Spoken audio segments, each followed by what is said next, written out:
Good afternoon from the farmer's garden. I'm one of the farmers and I'm back out here working on the deer fence today. So our goal for the day is to get this fence hot. We aim for it to be, what are we thinking, 8 to 9,000 volts. That seems to be the number that turns animals the best. We're also going to be adding a few bait places to it to get the animals to come up and sniff it and really get a good shock right at first so that they won't try to test it later on. But that's what we're working on right now. Like I say, we've only got 3 sides up, and so we're working on just getting these 3 sides hot for now. Hopefully by the end of the day, that will be done. Alrighty, so the first thing we're doing is putting in what's called a jumper. So from this insulator to this insulator on this side, we do not have any current that is going to be running across here where the tree is. Wood is a natural insulator, but just to keep everything running as hot as possible, we're not even going to be going up against the wood here. So from the insulator on this side to the insulator on that side, this part in between will be cold. It's just wire. So what we have to do is attach a wire here and bring that same wire over to here, and that will be what carries the current from piece to piece. Now normally you would use insulated jumper wire for this. Lainey, can you back up so Dad doesn't accidentally poke you?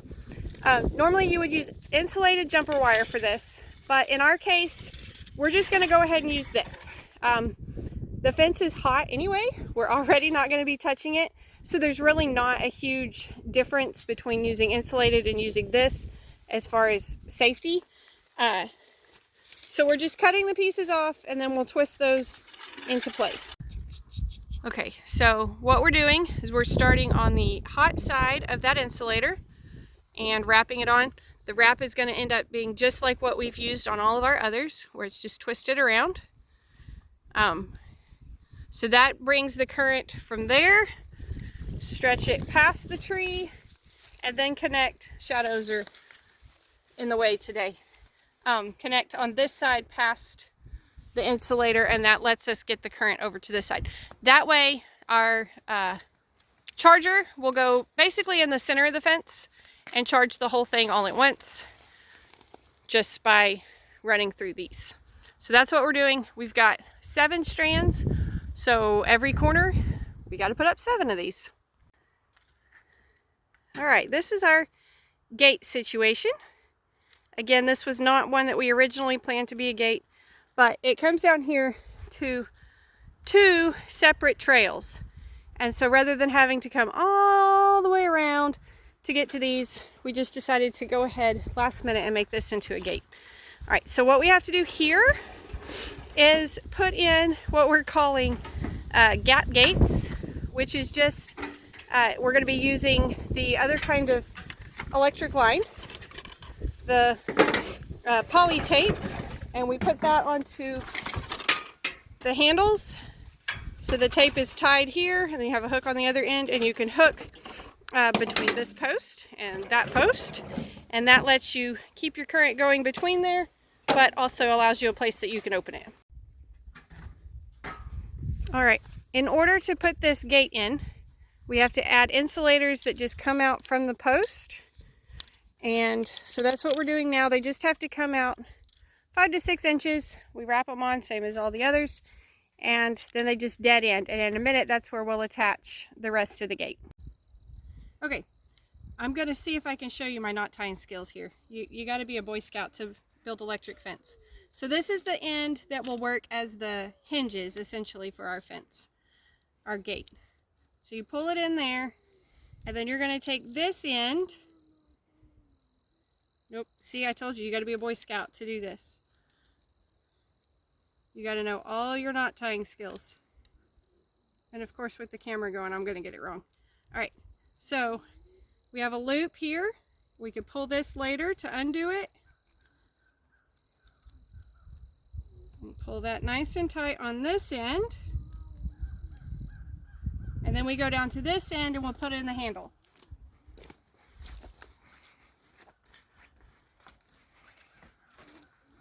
So we're stretching pretty far past where we want the gate to end so that we have extra in case anything breaks. This gives us some extra wire for repairs later. We come in, get our handle. So the loop is here, just like where we put jumpers on the corner up there. We'll be able to put jumper from here to here and make the fence hot. So our handle goes on. Gonna pull tight.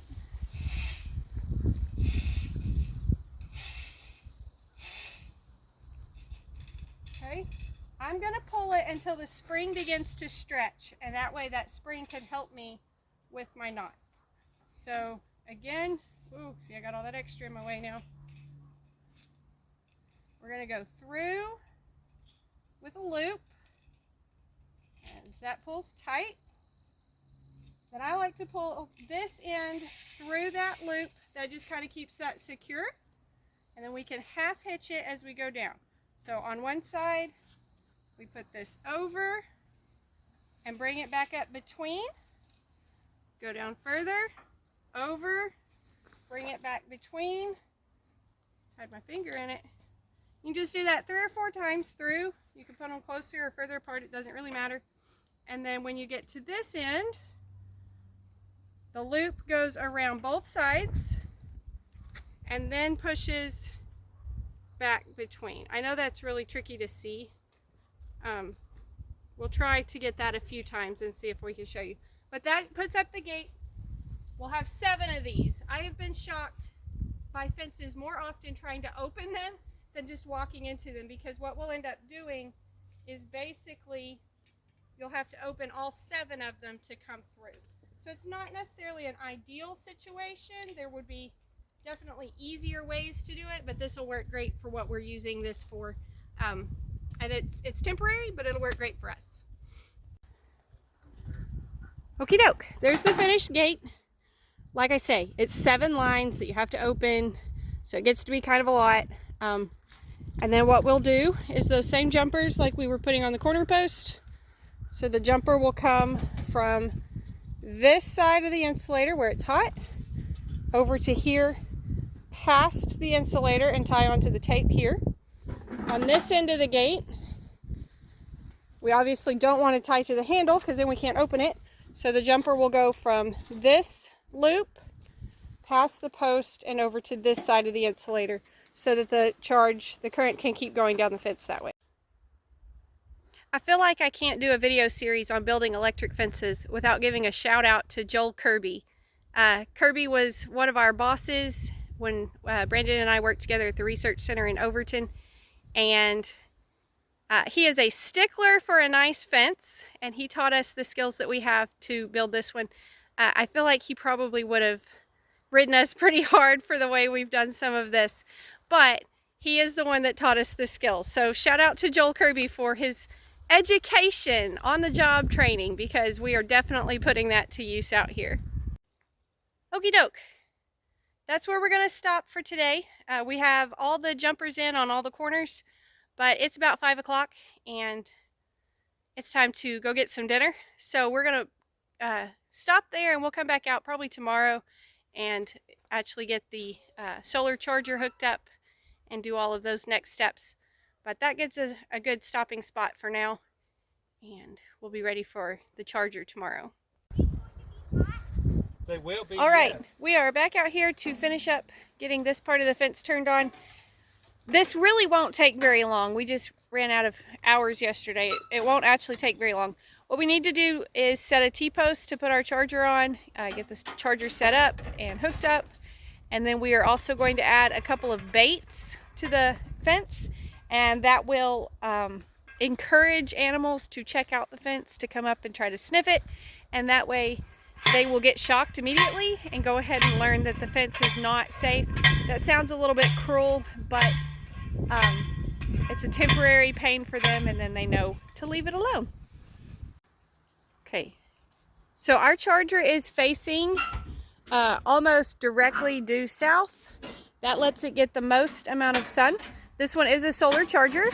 It's good for 30 miles, and we have significantly less than 30 miles out here, so this should be a nice hot fence. And then the next thing that we have to do is put a grounding rod in. So this is a copper rod that's going to go as deep in as we can get it Technically it should go all the way to the ground, but don't think that's going to happen today. But that will just allow the fence to be grounded to make sure that it gets the most shock factor. All right, so we have this all hooked up now. Once again, most of the time you do your gaps and jumpers with this insulated wire, but that's just a little bit harder to work with, so we essentially cheated, did it the lazy way, and we used the hot fence wire. So we started at the top, wrapped on each wire, and then we have also wrapped over to the charger. This is the hot at the top, and then of course the ground is the green on the bottom.